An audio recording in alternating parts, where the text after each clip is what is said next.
can come back on you. And you don't want to be involved in that. Luckily for me, none of his drama came back on me. An example of something he did do was get a phone in my name. Yeah, he was tripping. And luckily for me, I was able to get that off of my credit. But it just was bad from the start. And when I tell you, a lot of times when the relationship is bad from the start, it'll show the signs very, very early. It got abusive towards the end of it. And I had a friend there who was actually, me and this girl are no longer friends, but I did have a friend there. And when I told you that there's a recording of what he did to me, she was the one who recorded it. So I'm not really sure if that's a good friend or a bad friend. But me, the type of friend I was, I would have been trying to fight him. Ain't no phone. I would have been trying to fight his fucking ass. But wig would have came off. But back then I was wearing a weave, so it wouldn't have came off. But, you know, I would have tried to fucking kill him. He drugged me by my hair. And at that point, I was just very, very broken. I was already broken from Aaron, you know, kind of mentally. And I just felt really low about myself, and that I'm that bitch wasn't really there. And then by the time Kevin came into the picture, I was just, he broke me to my core. He, you know, I lost a lot of weight. That's another sign of when just a situation is not healthy for you. Because when it's a good situation, you'll probably get chunky. Hence my everything. Thanks, husband.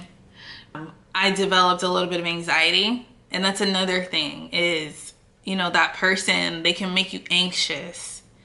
You know, because I'm a dancer, or a former dancer, you know, fully aware of eating disorders and all that other drama. So I did eat. I'm not gonna say I was always eating. I definitely ate because it's like I have to. Like, I ain't nobody's anorexic girl, you know what I'm saying? But I still was very skinny. I dropped a lot of weight.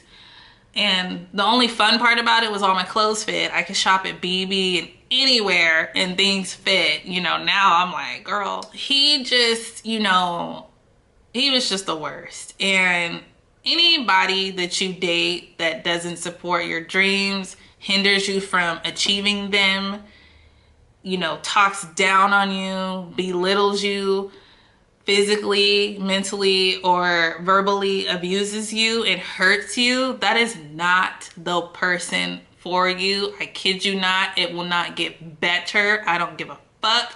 Do not listen or think about that. Just move on, because the repair job that you are going to have to do on yourself, you know, just getting yourself back to who you are, just trying to figure out who you are, because I was in my 20s. So, you know, you don't really know who you are leaving high school. You're still trying to figure yourself out. The person I am now, it has a lot to do with those really bad friendships that I had and those really bad boyfriends that I dated. You know, I got rid of, the first fight I was ever in was fighting that guy's baby mama, trying to get my stuff back. Like, don't ever let somebody scam you out of anything. I've never been in any other fight ever. That was the one fight I was in.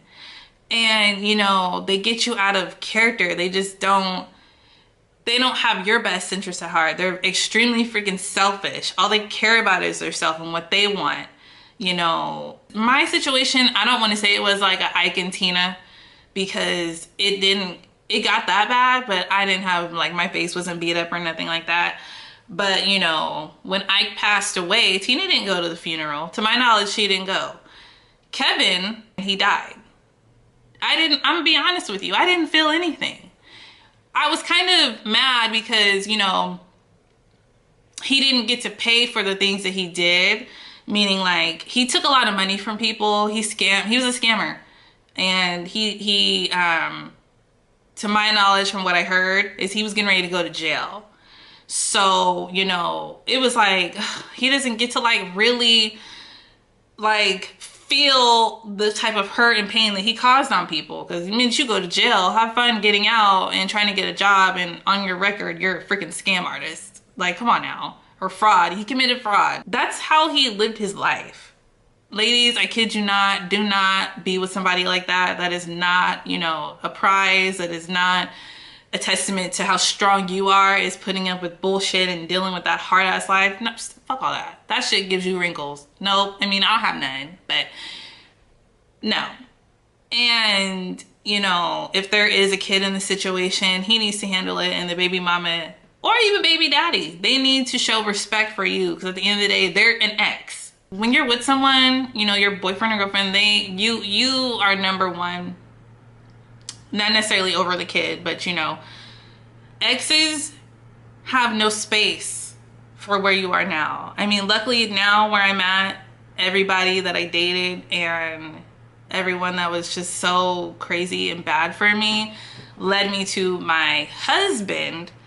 I'm not gonna say led me to him, because me and him dated when we were 16. I believe I mentioned that in the beginning, but like, we've known each other since we were 16. And you know, but we reconnected at 25. Me and him can sit down and do like a story time about how we met and everything. But the person that he was when we reconnected was exactly what I was looking for. And, you know, I wasn't about to pass that up because I was mad at Kevin for being an asshole. Like, I was about to work through those emotions, but I wasn't going to let, you know, what I was really looking for. Because when you go through those bad relationships, it teaches you what you want. It teaches you what is important to you. And it teaches you, you know, what your standards are. And, you know, of course I need you to be cute, whatever. But my standards were, I needed to be able to laugh. With Kevin, I couldn't laugh. There were funny moments. And that's another thing with really bad relationships. There are good moments. But the whole thing, it's not a good moment. The whole thing makes you just question who you are as a person. And, you know, my husband makes me laugh to a point where it's like a cackle and it's real fucking ugly. Like, ugh. He has seen me without makeup on numerous times. He, you know, when we have our disagreements, they, you know, we're able to kind of grow. We're able to grow from that. And, you know, there isn't a whole lot of repeated bad behavior that goes on. There's a lot of trust. You know, he had a hard job of peeling back layers and layers and breaking down the freaking wall of China over here. Because I was like, you know what? These guys are on some bullshit. So I'm 31 now, and there's a lot of people that I know are very single. But don't lower your standards of finding a guy or a girl just so you can have one. Because it ain't that fucking serious to have one. Trust me. Once I finally got rid of Kevin, I almost said his real name. I went out and I bought the car that I have been wanting for like 3 years. And I sipped this tea. I seen his bitch ass at the gas station when I bought it, and I looked cute that day, and I was feeling myself because I got my nose pierced, and I was just like, redemption. Oh yes, oh yes. I felt real freaking good about myself. And my car still had the dealer plates, so he knew I had just bought it. And that was a sign of, that was me showing him, you didn't break me. I still was able to do what the fuck I wanted to do, what I said I was gonna do, even though you tried to take all my money, because he did. He, you know, I guess I forgot to mention that part too. Don't ever date somebody that tries to take a bunch of your money. That goes without saying, but, you know, I was naive. I can own that. Learn, but you gotta learn from that, period.